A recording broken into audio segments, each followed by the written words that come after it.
mga uri ng mangungutang. Baka isa dito yung may utang sa'yo. Una, Block Lady.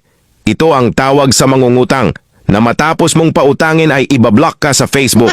Pangalawa, Zombieist Mode. Ito naman ang tawag sa mangungutang na Beast Mode.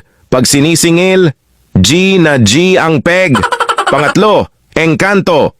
Ito yung tawag sa nangungutang na, pero ikaw pa ang ichichismis sa may kanto. Pang-apat, Bampera. Ito naman yung tawag sa nangungutang at nagchat-chat na. Ang laging tanong ay, Besh, meron ka bang pera? Panglima, Zumalangit.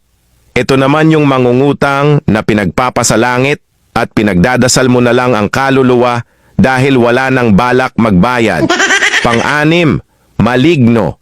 Ito na yung mangungutang na maling-mali at very wrong dahil never ka nang babayaran ever. Pang-pito, Tsakadaldal. Tawag sa mangungutang na matapos pautangin ay idadaldal at sisiraan ka pa sa iba pag siningil mo na. Pang-walo, Tsakanak. Ito na yung mangungutang na lagi na lang, "Tsaka na, magbabayad pag sinisingil mo." Alin dyan yung kakilala mo?